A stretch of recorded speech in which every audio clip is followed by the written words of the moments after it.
ராம ராவண யுத்தம் இரவு பகலாக நடைபெற்றது. இந்திரஜித்துடன் யுத்தம் செய்து கொண்டிருந்தான் லட்சுமணன். அக்னி அஸ்திரம், வருணாஸ்திரம், பிரம்மாஸ்திரம், நாராயணஸ்திரம் என தெய்வீக அஸ்திரங்களை ஒவ்வொன்றாக அவன் பிரயோகம் செய்கிறான். எல்லா அஸ்திரங்களுக்கும் பதில் அஸ்திரம் இருந்ததால் அவற்றை தகர்த்து விட்டான் இந்திரஜித். இந்த அசுரனை எப்படி அழிப்பது என லட்சுமணனுக்கு புரியவில்லை. கடைசியாக ஒரு யோசனை வந்தது. இந்திராசிரத்தை எடுத்து அதை ஒரு குறிப்பிட்ட மந்திர பிரயோகத்துடன் ஏவினான். தசரத புத்திரனான ராமன் சத்தியம் மற்றும் தர்மமே உருவானவர் என்பது உண்மை என்றால் இந்த அம்பு இந்திரஜித்தை கொல்லட்டும் என்பதுதான் அந்த மந்திரம். இந்திரஜித்திற்கு என்ன செய்வதென்றே தெரியவில்லை. இந்த மந்திரத்தை பொய்யாக்கக்கூடிய வழிகளை ஆராய்ந்தான். 3 வழிகள் அவன் மனதில் தோன்றியது. என் தந்தை ராவணன் சத்தியம் மற்றும் தர்மமே உருவானவர் என்பது உண்மை என்றால் இந்த அம்பு என்னை கொல்லாதிருக்கட்டும். 2, நான் சத்தியம் மற்றும் தர்மமே உருவானவன் என்பது உண்மை என்றால் இந்த அம்பு என்னை கொல்லாதிருக்கட்டும்.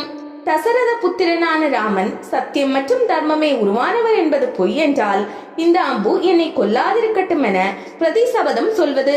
இந்த 3 சபதங்களும் பயனளிக்காது என அவன் மனசாட்சியே கூறியது.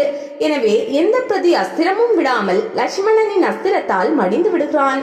இந்த கதையில் அற்புதமான தத்துவம் புதைந்திருக்கிறது. தன் அண்ணன் ராமனின் சத்தியத்தையும் தர்மத்தையும் பணயம் வைத்து எந்த தெய்வீக அஸ்திரத்தாலும் கொல்ல முடியாத ஒரு அசுரனை வெற்றி கொண்டான் லட்சுமணன். ராமனின் சத்தியமும் தர்மமும் பொய்யானது என விரோதியான இந்திரஜித்தாலும் கூட நினைத்து பார்க்க முடியவில்லை. தன் தந்தை ராவணனின் வாழ்க்கை முறையையும் தன் வாழ்க்கை முறையும் சத்தியத்திலும் தர்மத்திலும் இல்லை என்றும் அறிந்திருந்தான் இந்திரஜித். இதுதான் சத்தியத்தின் தர்மத்தின் மகிமை. உலகத்தில் எந்த மந்திரமும் தந்திரமும் மற்றும் அஸ்திரமும் சத்தியம் என்ற ஆயுதத்தின் முன் தோல்வி அடைந்துவிடும். சத்திய பாதையில் செல்கிற தர்மத்தை கடைபிடிக்கிற ஒருவனது வாழ்க்கையே ஒளிமயமானது.